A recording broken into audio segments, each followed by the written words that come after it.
Omniverse.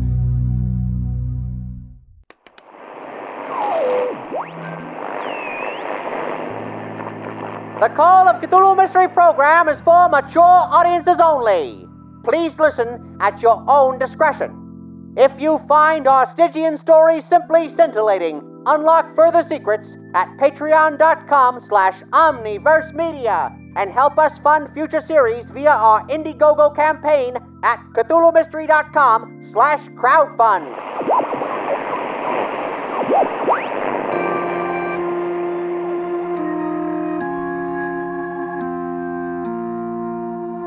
Do you hear that?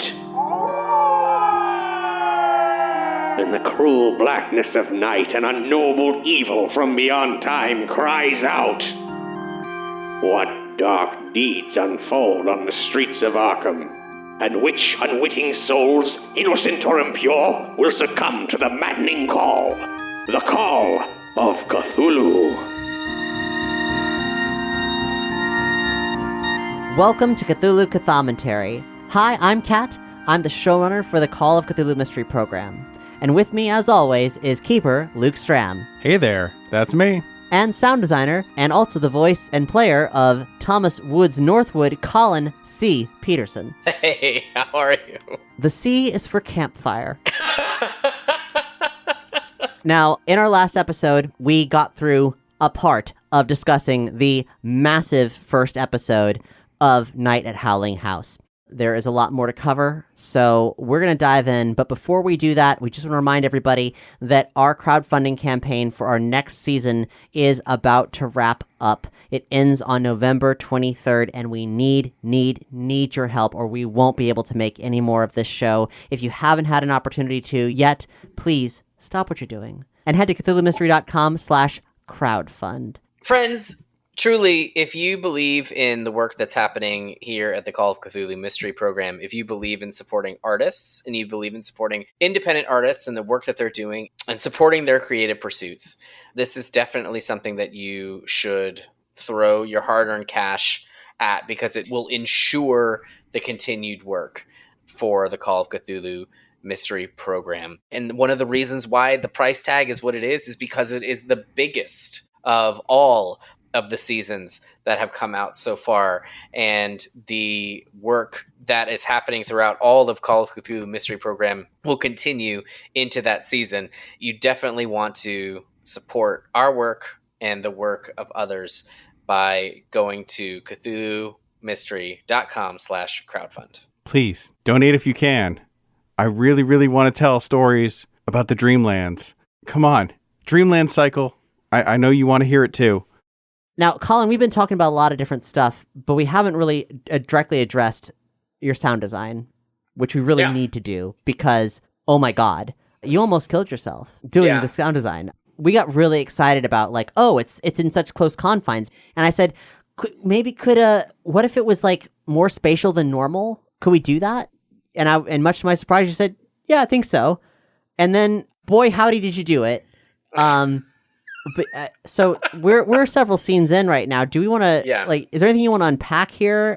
Well, I mean, really, in terms of the sound design for episode 1, this is the most. Anytime that we got more, I talked about earlier about the percentage of actual play versus audio drama. So episode 1 really lends itself to the audio drama aesthetic, where we are bouncing kind of in between different locations. And so this episode this is just the sound design. The sound design for this episode took 60 hours with all of the different variations and iterations of it. So the first draft, and then going back and, I think we ended up with 3 or 4 drafts of this particular episode.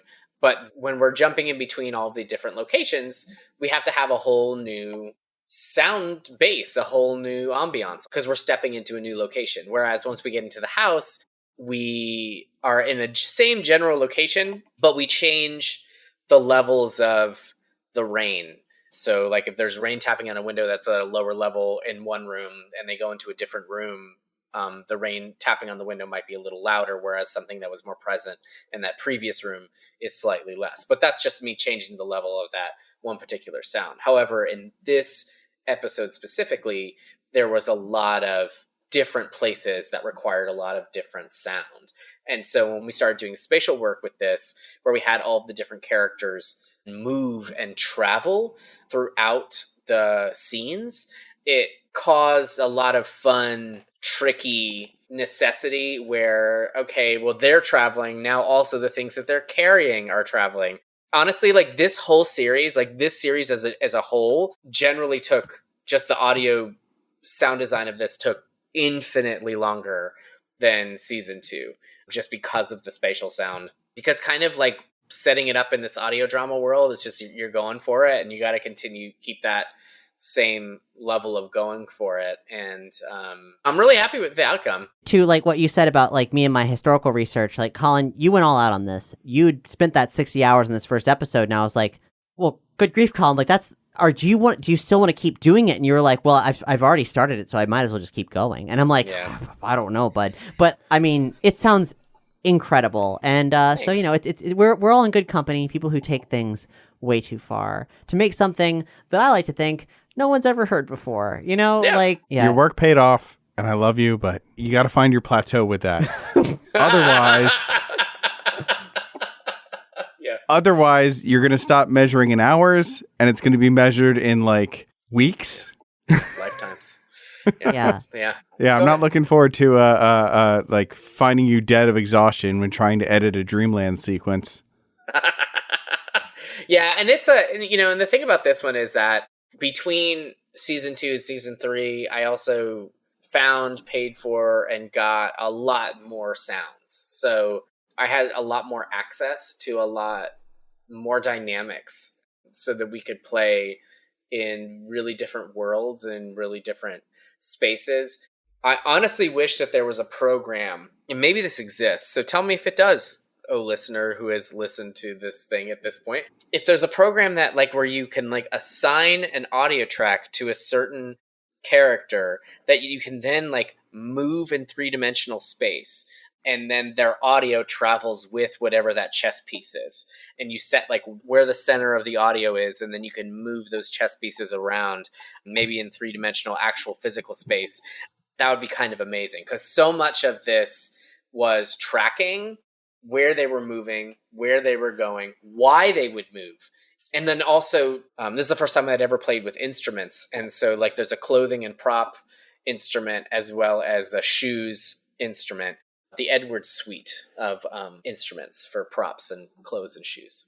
So each of the characters had their own different props and clothing and shoes that they wore, so that it allowed for them to, if they were walking on gravel, or if they were walking on, creaky wood, or if they were walking on this, they were all individually produced live sounds that were not canned. So anytime you hear them walking, it's me like touching a keyboard to like, them, walking into their certain spaces and moving throughout the scene and deciding what kind of surface they're walking on, how hard they're stepping.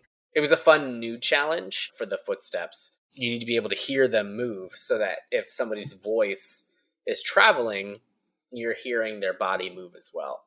So we also got beautiful music from Ryan. Ryan from Neon Dolphin created not as many tracks as we had for season 2, but this version we were able to get stems, which was really helpful for us. Yeah, so foolishly, we didn't ever request that before. What a stem is, if you're not familiar, is basically all of the different instrument tracks that make up a song.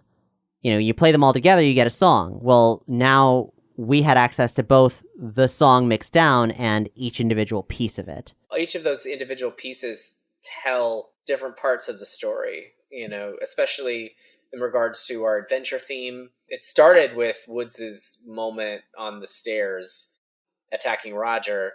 That was the adventure theme and where that came from. And then we needed like a scary version of that adventure theme, and then a low-key version of that adventure theme. And then we had a final boss track, but I think that was it. 4 pieces, which is even more than we expected. Like when we set out for this, we thought, oh, well, we've already got so much music, we won't need any more. But then we were like, well, Woods is going to be a reoccurring character, so we probably should have a theme for him. And then Ryan delivered us something that was, Ryan's theme work in here really shook me to my core. To me, this music is on par with Shirley Walker's work on Batman the Animated Series. Like, that's how good it is. In both, like, the light-hearted bits and the dark bits, I'm just overwhelmed by it. But the thing is, we got the adventure theme in first, and we're like, shit, this is so good. But it is too bright for most of what happens in this story. So that's where we're okay, well, let's get a scary one, and one that's, like, lower energy and more, like, wistful. And nailed it every time. The series would not have sounded the way that it sounded without his music, and he did an incredible job. And so, that mixed in with the tried and true tracks that we've had before for season 1 and then season 2, we were able to get what we were looking for.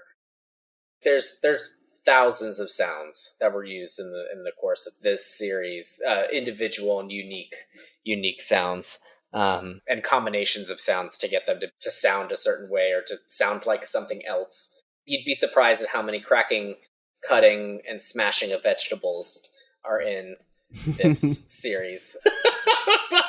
It was a very challenging design, but it was a very ultimately really rewarding design. But I have a feeling like this is one where I listen to it and I hear things that I would tweak just constantly, always. Like this will be the series that I will always love, but always be like, oh, if I just did this one little thing, like, you know what I mean? It's one of those. It's one of those projects, but not in a I want to change it, not in a George Lucas-y sort of a way, but in a just a I would.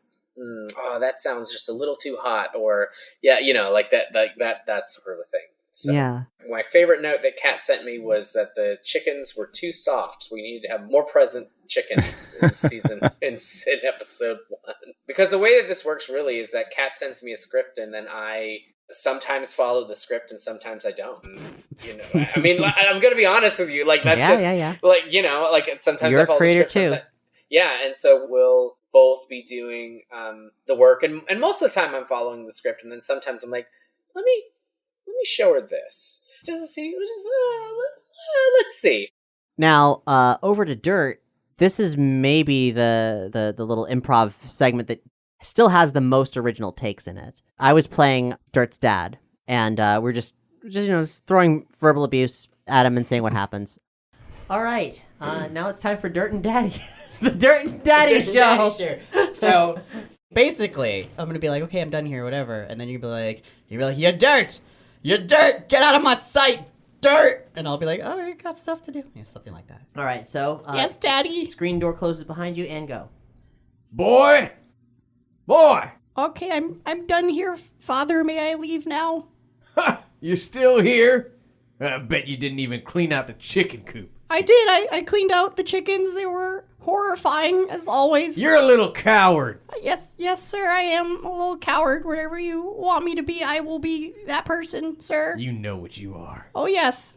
Say it. I'm filthy dirt. I am a dirt man. I am a man made of dirt. I am but a boy made of dirt, not a man. And you best remember, and you best serve your father. Yes, sir. As I serve my father, you you ain't nothing. You ain't half the man I am. I live to serve you, Dad. Father, man. Get out of my sight. I will partake in fun with my friends now. Goodbye, Father. You ain't got no friends. That is true. I have no friends. I am dirt. I am he who is empty inside, but full of the things that insects crawl around in. I will go now, Father. You're nothing but dirt, you hear me? Yes, Father. I was the pride of my father's eye, and you ain't nothing but dirt. Okay. Under my boot. Get out. Was I in character or was I playing myself? Who knows?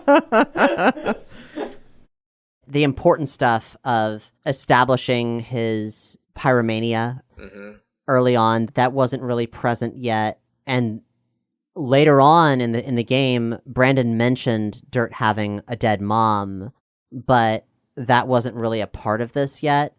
So obviously I worked that in from the beginning so that it landed when it happened. Now, Dirt's dad is voiced by my brother, John West. And John has done a lot of stuff with us over the years, but never any acting. And this was his first piece of voice acting for anything that we've done. And I think he did a great job. Yeah, definitely. We also see in Dirt's sequence the return of the relationship between a character and the keeper that's a little unhinged, which is something that I started playing with at the end of Lot X and then brought back here from the very beginning. You know, all of the players are obviously going to be asking things of the keeper, but if someone seems to have a really intimate connection with the keeper, that's how you know that person's sanity is already a bit compromised. Like, it is now officially a hallmark of our show. Yeah. That's what that means. Yeah, it's a really fun mechanic to the storytelling process, I guess. I really like it. Like, because it's something that you can't really do in the same way, like, you know, in the table live. But after the fact, it lands different. Mm-hmm. Well, it lands different, and also, too, it also gives Dirt... He's in a really shitty situation, and the audience is already endeared to Dirt, but it automatically, like, scoops him up into an endearing space where the keeper is someone who's taking care of Dirt, and so that relationship is so sweet and gentle and kind in a world where Dirt is living in a very unkind space. And so that kind of just brings everybody and holds Dirt and the audience kind of together in this really loving space just by talking about how, oh, I'm your friend. I loved that whole sequence. And then it pops up a little bit like later as he's like off on his own, because Dirt's off on his own. Brandon, the player, is a player who likes to just kind of, like, you know, he's chaos. He's a chaos demon. Like you know, He always has been. He always will be. Yeah, he always will be. One thing about that, like, we've actually had a couple of people like complain about his performance when he was father-grandfather, about like, why would you let somebody be like this, so disruptive in the game? It's like, listen, I had control of him the entire time. I mean, he's running around being a goofball, but he's not like impeding the rest of the group. I have more than 20 years experience dealing with chaos demons in the flesh at my table. I'm fine. I can handle it. Fuck yeah. Lay down the law, Luke. I really get mad when people talk shit about you in that way, like you don't know what you're fucking doing. Yeah, it's like, listen, I've run a paranoia LARP for 120 people before. I mean, not just me, but like utter chaos. It's fine. There's nothing Brandon can do that would shock me. Nothing. Yeah. Or break the game, for that matter. Yeah. But in this case, Dirt was compliant. Though, you know, of course, running off on his own, that was interesting. But, you know, it worked. It really worked, in fact. Yeah. Some very special shit that would not have happened otherwise happened. Yeah. Because of that. No, 100%. No. And we'll get into that later when he gets upstairs into the attic. But yeah, Dirt's sweetness was really important, because Brandon does go hard sometimes, like just like throwing everything against the wall to see what sticks. And sometimes I'd trim things down, but there was a lot of sweetness in Dirt. So I just made sure that that was always the focus, because some of the times when Dirt's being bullied, like, is funny, but it's also not okay. And it needs to be very clear that these children are being awful to him, and that the story, however, does not want to be awful to him. Dirt needs to be sympathetic, and the audience needs to be aware that the people who are telling Dirt's story are also sympathetic to Dirt. The scene with Joey, originally when we roleplayed it, it was just Joey talking out the window at Roger. We didn't have any of his home life or anything like that. One thing I do want to point out, to talk about as we're going through the scenes, is in Joey's house, they're listening to, it's not necessarily gospel music, but it's, you know, it's religious music from the time. It's from the Fisk Jubilee Singers.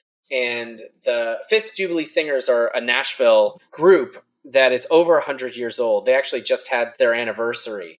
And they're literally the reason why Music City is called Music City. Why Nashville is called Music City is the Fisk Jubilee Singers. And they were exceptionally popular at this time.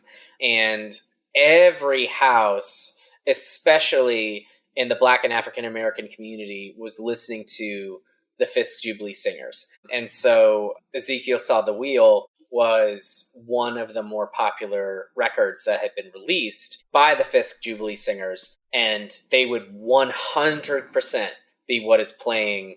It wouldn't be jazz, it wouldn't be, you know, whatever. Maybe they play it at night or something like that.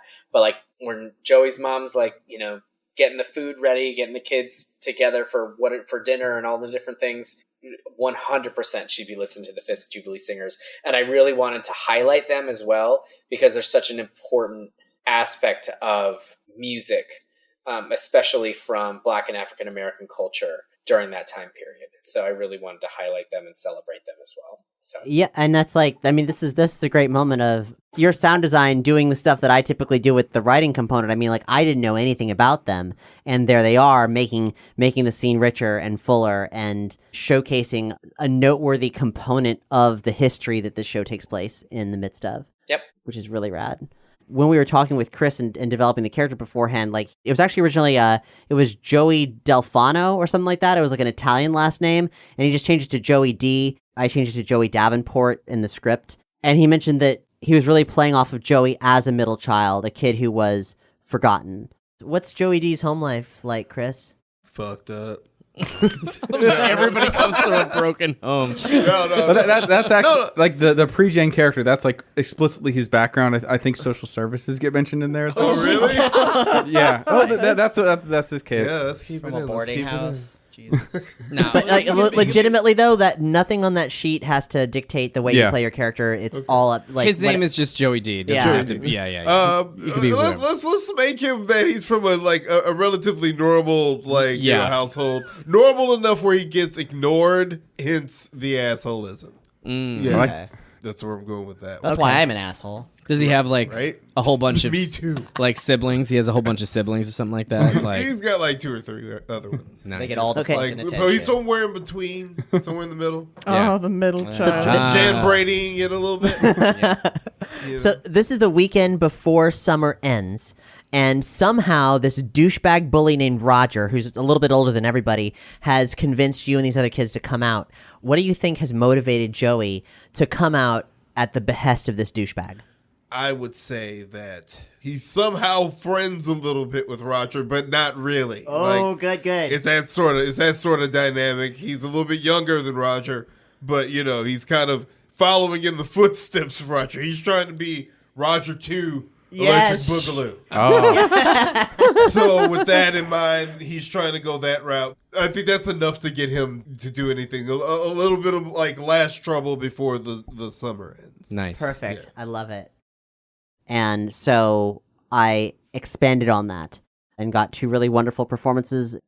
Joey's sister is played by Sawyer Green, who's a voice you may remember. He played Silas Merriweather in the Cracked and Crooked Manse, our live season. Ebony Ellington plays Joey's mom. She's best known as doing the voice of Congresswoman Shirley Chisholm in 1972, which is a fantastic historical fiction audio drama, though it's a fictional telling of a very, very, very non-fictional, heavily researched series of events in the 1970s. You should definitely check it out. There's other additional mystery program crossover with that show, and we featured it as one of the Pod Friends months, so just check it out in our feed. And also, Joey's life and times were in a lot of ways influenced by my listening to Harlem Queen, which is the 1920s era historical fiction show done by Yanni Smith, who is a showrunner for 1972. I really deeply admire what Yanni does. Her storytelling is impeccable, and nothing is really like directly based on any of it, but listening to Harlem Queen, that and reading Harlem Unbound, Chris Spivey's Cthulhu role-playing book, really helped me get a window into specific nuances of the Black experience in the 1920s that allowed me to be more comfortable writing this material. His mom mentions a bunch of things that Joey's been up to, one of which is a policy racket, which is this weird numbers game. There's a lot of different ways to like do it, sort of, and I'm going to do a really shitty job of explaining it, but it's basically like it's a lottery based on numbers from like other things. Like, well, in Joey's case, I didn't get into it, but like I've sort of figured out like what does that mean for Joey, who's a child? He has no business running a policy racket. What is a child's interpretation of a policy racket like? Well, it'd be math score answers in school. So a bunch of kids like bet on different numbers, and then if they come up, then you're just playing this lottery based on the math scores, and of course then that would mean that he's probably also stealing the test results so he can make sure that the game is rigged. So that's my expanded Joey content. Mr. Diamond, who is like his mom's concern is running a speakeasy, Joey says he had to close the bar. That's because Prohibition is also a new thing from this year. That was in January of 1920. So like that literally just happened. Like America's booze has been taken away, and Mr. Diamond, who owned a bar, is definitely still running a bar. yeah. I really liked his little family thing because it's very normal in a way that like sets him up for that face turn. later on in the after everything goes to hell, like he clicks right away with Woods, which I mean part of it was Chris and Colin got along really well and played off each other really well, but he's not really a bad kid. Like Roger's like a total monster in both the literal and metaphorical sense, and is a really bad influence on him. Yeah. And also Joey's sister and him, like they are barbed at each other, but you can also tell that they love each other a lot. Yeah. And like Joey teaches her stuff, and that was a good vibe. Joey's a piece of shit, to everybody, for a lot of different things. But it's like it's also kind of clear that it feels like the more of it you hear, the more like this is kind of an act. Like he's delivering on a lot of it. Yeah, Roger, huh? Yeah, Roger. The arc that happened in the game unintentionally. Yeah. The worse things got, the more human Joey became, the more he stopped fronting like that. And so this is an opportunity to kind of show the audience during some really candid moments some degree of who Joey really is. He has a vision of who he wants to be, and he doesn't know how he can do that in a way that isn't being like a delinquent. Roger leaves and then picks up Joey. Okay. Does Roger have a bike? Roger's got 2 legs Everybody. and determination. He's gonna physically pick him up. So I'm going to take a scene right here then and say, all right, so while Ace's attention is diverted, I'm going to creep out my bedroom window very discreetly, unchain my bike, and pedal over to Joey D's house. Now, Joey and I, we have kind of an agreement. You could say he's my protege, a troublemaker in the making. He comes from a nice home, and let's just say I'm enjoying the opportunity to influence this bright young man with an incredible future. So, I creep in the backyard, and as always, I've got some pebbles in my pocket, and I'm throwing them ever so gingerly against Joey's window. And I guess this is where I start my character voice. Oh, I haven't even thought of this one. 13 years old. All right, working it. Here we go. Because I have no idea what's about to come out of my face. So Don't be nervous. No! I have no idea what I'm going to do. So, dude, you don't have to throw the pebbles. They don't even care if I come or go. I'm leaving. I'm coming out. I throw a pebble directly at his face. I see. Come on, loser! Oh my God! I'm coming. All right. Next stop, I forgot the name of the house. What's the name of the house? Banneker House. Banneker. Why are you going to that house? Shh. Next stop. Sorry, Barnaker. It's a good thing I stopped you. You would have fucking looked like an idiot. He needs to get his bike, or else you're the only bike. You're right. One with bike. You can ride on your handlebars. I totally thought I was riding on your handlebars. Jumps out of the window. Hilarious. Bumpy ass ride. To Joey the bar. hops on. Just ride in tandem. Okay. So I'm going to be like, hey, get on your bike. What are you waiting for? What are you standing around for? Roger, I don't have a bike.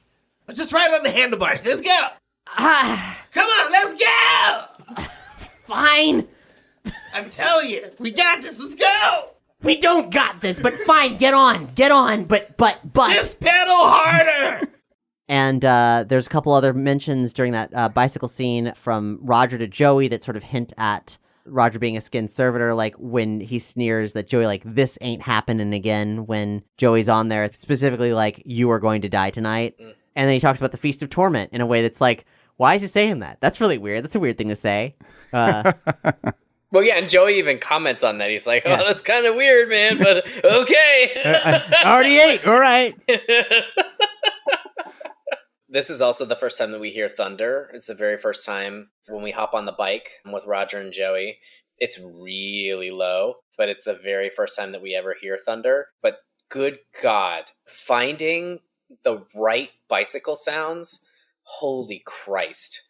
That took me 57 of the 60 hours. No, it was like, no, like finding like the right sounds to get the bicycle and like the movement of the bicycle and like when they're pedaling and speeding up and slowing down. The bicycle was a huge pain in the ass. Oh God. It took me forever to find the right stuff. Hearing that makes me like really glad that I ushered everybody inside really quick and instead of giving people more time to explore the yard. Because then you would have had to deal with tall grass and the creaky old tool shack and the cistern and there's lots of parts of the Barnacle house that we did not go anywhere near, which I'm really grateful for. Yeah, there's a whole like attic the attic we didn't explore. There's like we'll get to it later, but there's like creatures outside that we didn't get to see. Like there's lights outside that we didn't see. I mean, there's all sorts of stuff. Like it's just like, it's cool that we didn't see stuff. We got to what we needed to get to. But yeah, let us and then focus on different things. Yeah, exactly. But then we get to the Barnacle house, to Howling house, and that was also an interesting, like, what does this house sound like? You know what I mean? Like adding in the train, just to give that sense of. I loved that. That's one of my favorite moments from this first episode is when Woods and Chelsea walk up and we hear that distant train. It's just like, something's coming and something's changing. And the train is always, it also, like, when you're near a train, especially in the context of these kind of stories, you're in a space that is not central, right? It's the outskirts. The Barnacle house is definitely somewhere that is, on the borderlands of where they might typically go, especially for Woods. And that's why it's in the Woods and Chelsea moment, is because they're coming out of their relatively suburban space and moving into somewhere not their typical haunts, should we say. Yeah, well, speaking of that, I had to consult this a map of Arkham to figure out where exactly it is, because it's, this game isn't explicitly set in Arkham, and I wanted to ground it in that. So we say it's on Hill Street, and if you go online and look at maps of Arkham, you can sort of figure out where that is, relatively speaking. And then I had to figure out, well, okay, so how can we describe that area? What do we know about the situation that would facilitate the continued existence of a house that was built like around the time of the Civil War?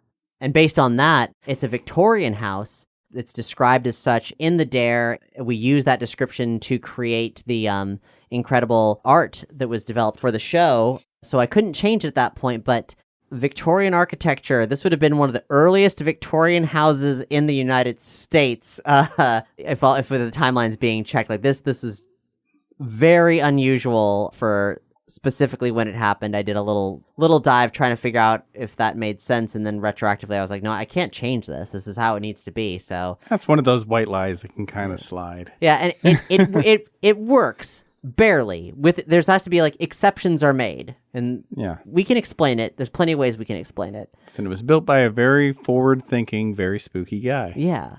Now we cut back to the Northwood house and finally meet Grandma and get a real scene with Chelsea in it, as opposed to the first scene where she's just like barely there to acknowledge her, and then for Tommy to go off on Tommy's own story. We have a returning voice cast again for Grandma. That's Cynthia Beckert, who played Mildred in The Terrible Secret of Lot X, our chief antagonist there. She's so good in that. She is so good. She's so good. Love it. Working with Cynthia is always amazing, and I expect to hear her again, because I love working with her. She's got a really great repertoire. I felt bad giving her something as like nothing as this Grandma role. But, she gets to do some pretty blood-curdling screams later on. I knew she'd knock those out the park, so that was really, like... Chelsea... Yeah, but the thing is, though, is that you gotta... Grandma, like, she's like the ringer actor that you bring in. It's like Dame Judi Dench plays the Grandma. Because, like, she doesn't have a lot, but she's really central to, like, the importance of the family that they are living in. Like, if it was played by any lesser actor... it wouldn't have the grounding that Woods and Chelsea both need to cement that they are living in a stable home after what happened to their family. And like they are relatively stable kids, even though horrible things have happened to them and the trauma that they are living through and continue to live through. Like that they have a loving home that they can go back to and want to go back to, as opposed to with Dirt. Like Dirt's ultimate journey throughout this whole story, what happens to him and what he goes through, for that to happen to Tommy or to Chelsea, like there's some redemption actually in what happens to Dirt, whereas it would have just been tragedy for that to happen to Woods and Chelsea or even Joey. So I think that it worked out really well in how like the roles went, but also the way it was crafted in the storytelling. So I don't think it's a throwaway. I think it was a really strong choice to have such a strong actor in that role. Yeah, she's so good. As Woods is leaving the house, he's packing all of his gear. This is one of the Please elaborate, Colin. Oh my God. Well, remember, I said I had sounds in there where it was zippers, and you were like, "Hey, pal, so they didn't have zippers back then," and I was like, "What the fuck? Are you kidding me?" And so, and I was like, "You were like, can you do like straps or something?" Okay, sure. But that was one of the things I was like, are you fucking kidding me? I'm sorry. No, that one. And then also too, when Roger's running away from Ace, that one I got back on you though, because like you were like, oh, I want it to be a wood fence. And I was like, yeah, but it doesn't sound like a fence unless it's chain link. Because Roger ducks through a fence. Yeah, and I was like, I did look up though, and I was like, here's the research. Chain link did exist at that time. Because I know that if I'm gonna argue, I was like, I know that if I'm gonna like push on something, I was like, I gotta have my research ready when I talk to Kat if I'm gonna push up against something. Yeah. Now zippers did exist-ish, right? But they weren't like standard. They weren't manufactured. It was still in its infancy, and it would not have been commonly available. Zippers began being used for clothing in 1925. Yep. So that's 5 years after this. You know, like these are the little details where, like, when technology is in place, I'll always ask myself, is that for real? And then I'll check it, and I'll usually be shocked. And that happens a bunch of times throughout this series where I've made little changes. One of which, I was not even actually about to talk about the zippers, Colin. I was about to talk about the Swiss Army knife. Oh, geez, Louise, yes. Mm-hmm. Yeah.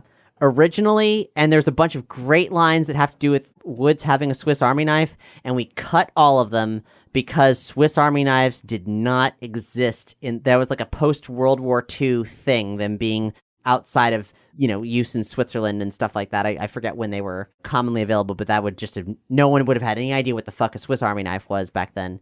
So pocket knife, no big deal, but Woods being menacing with a corkscrew, we had to lose that, unfortunately.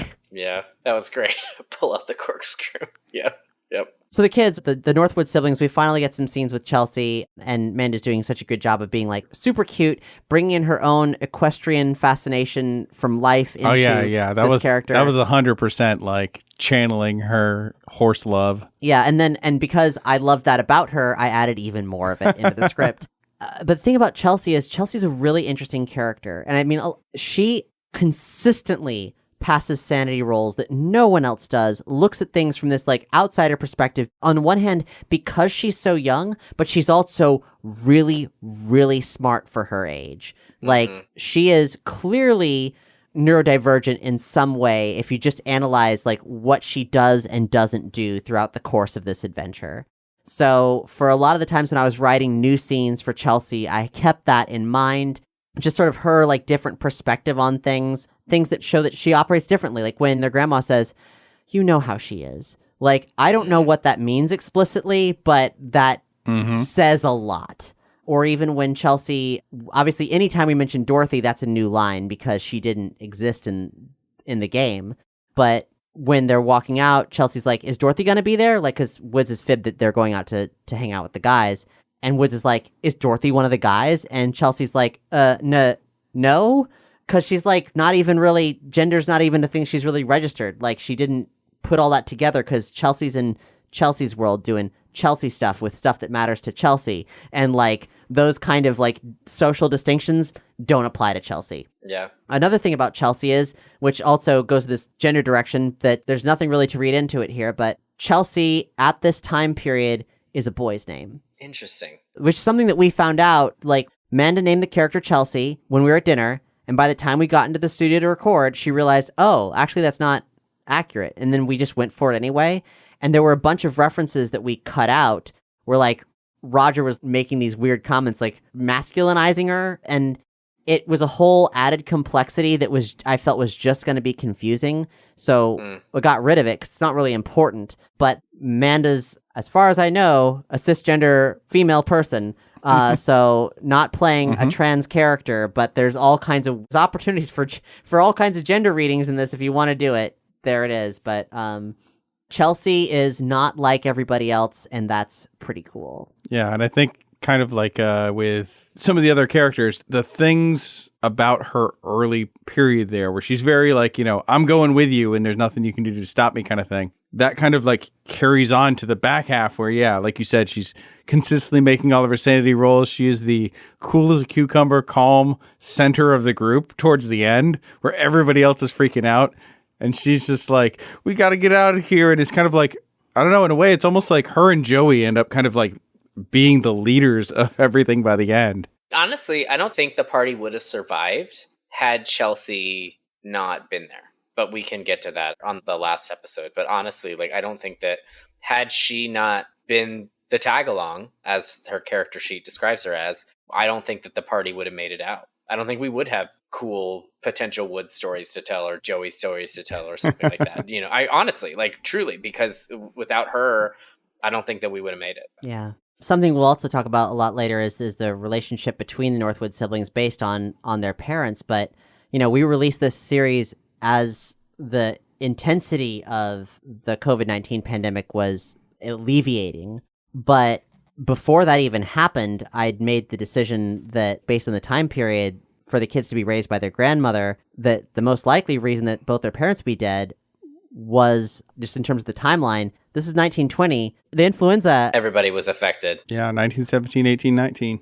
Yeah, that just resolved, and so yeah, there's a lot of broken families in the story because of that specifically. It's not directly addressed, but that's sort of the context that's mentioned a couple times in passing between the Northwood siblings. So then the gang gets all together, and a lot of that was more or less like as it was played with a couple additions here and there. Chris and I had improvised that whole bike sequence, which was a lot of fun, but goddamn, Colin, if you hadn't added in that bike horn, it just would not have been, it would not have been the same. I just, I love a good bike horn, and it's got to be 3, and it's got to be 3 of them.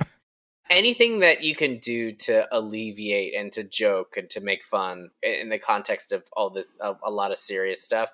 Because Joey 100% would be honking the fucking horn, which was so, because I also needed something that also grounded them, you know what I mean? And so having the horn get louder along with the bicycle allowed us to be able to have the bicycle travel.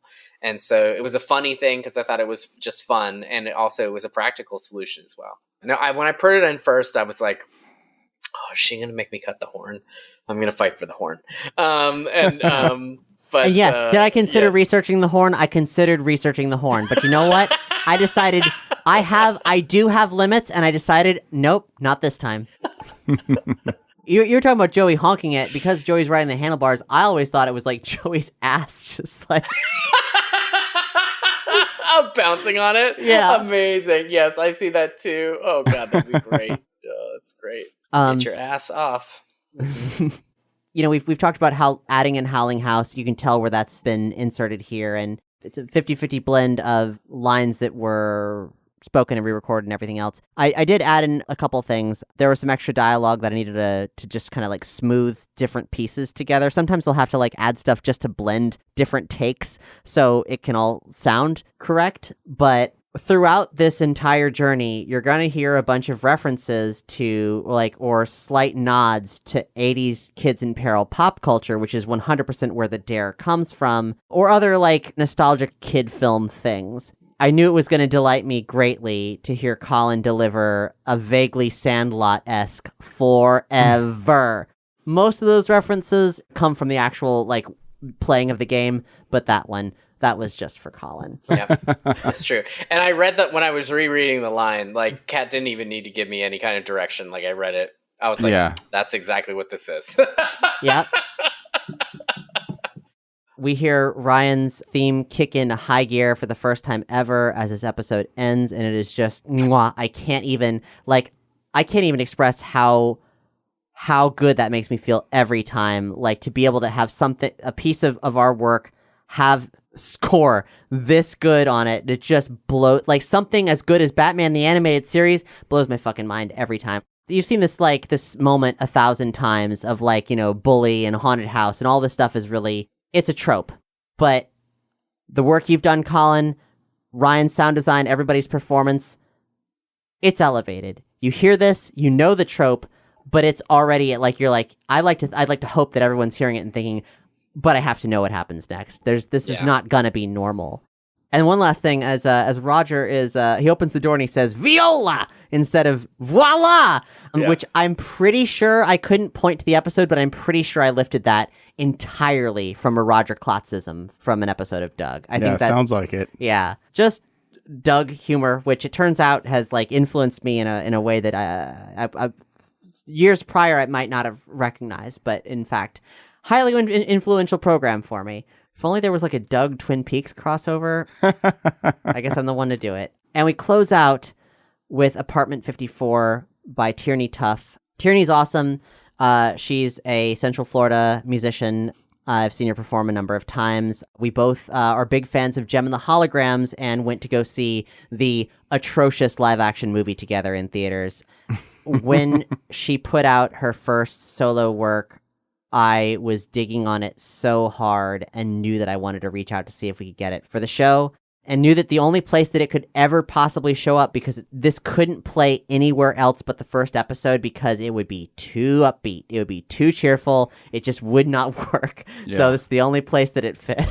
Yeah, I was actually on the subject of the music. I was glad to see that we came back with the weekly ones being different every time. Like I know that was a big concern for you, Kat, of like, do I want to do this again or do I not? I love featuring music and highlighting all these artists and so forth. And this ended up being a really rewarding experience. Like I touched base with some creators who I deeply love and had never had the opportunity to like get entangled with before, which is really cool. We'll talk more about that at each successive moment, but we came pretty close to not doing this again because getting clearances for this is hard, because like there's a way that these things are typically done, and that is like paying for licensing for something to appear, except that this is in a promotional context. Like this is not occurring within the body of the story, and there's a catharsis that it gives to the episode, but it's not the same thing because we've always made it a point of like highlighting the performers attached to this stuff. Yeah. You know, it's not the same thing, and we can't afford it. You know, if it was just a matter of like, I want to play a cool song, we have to pay for it, we couldn't do it. So jumping through all the hoops to like get approval to do this is a hassle, but one that now I feel a bit more secure in doing it. I think if we do another season, we could do it again. That said, the more episodes there are, the harder it is. And the case of the Penumbral Gate, the thing we're hoping to make for our next season, that could be like around 14 episodes. It's a pretty big story. So can I find 14 tracks? Time will tell. We'll cross that bridge when we get there. And we do hope that we will get there. And we can only get there with your help. Please, if you haven't done it yet, head to cthulhumystery.com/crowdfund. When you're hearing this, we will be in our final days, or maybe even the final day, or maybe the opportunity is past. Now, our last day is November 23rd, and we need your help. So if it's before November 23rd, please head to cthulhumystery.com/crowdfund and give anything you're able to do. See where we are, see how bad off we are, or maybe if for some reason, like if somehow we've actually hit our goal, then see what stretch goals you can help us hit. That would be amazing. And tell people, as many people as you possibly can, help us continue to make this unique, and I like to think amazing, audio content. And if that time has passed, well, join us on Patreon. Yep, there will be more Cthulhu Cthommentary there. Hang out in the Discord. Omniverse.media/Discord. All kinds of different ways to continue to support us as we work towards the next chapter of Mystery Program, if in fact that is possible. We'll see you next time on Cthulhu Cthommentary. Bye, I'm Kat. Bye, I'm Luke. Bye, I'm Colin. Thanks for listening to the Call of Cthulhu Mystery Program. This series is recorded and produced in Central Florida and Nashville, Tennessee, on land stolen from their indigenous people, the Timucua and Seminole, and Yuchi, Chickasaw, Shawnee, and Cherokee, respectively. Acknowledgement of the first peoples of these lands and the lasting repercussions of colonization is just the beginning of the restorative work that is necessary. Through awareness, we can prompt allyship, action, and ultimately decolonization.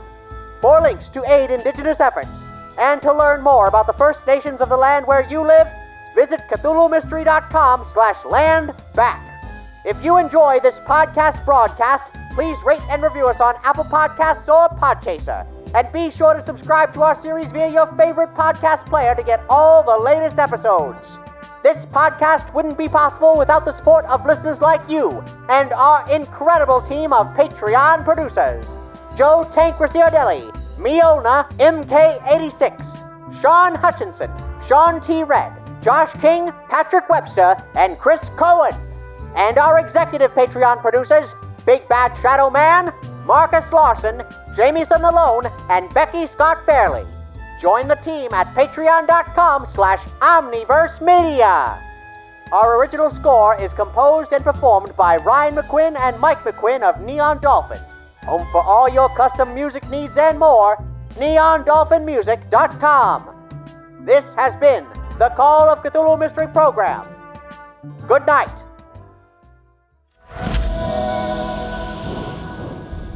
Omniverse.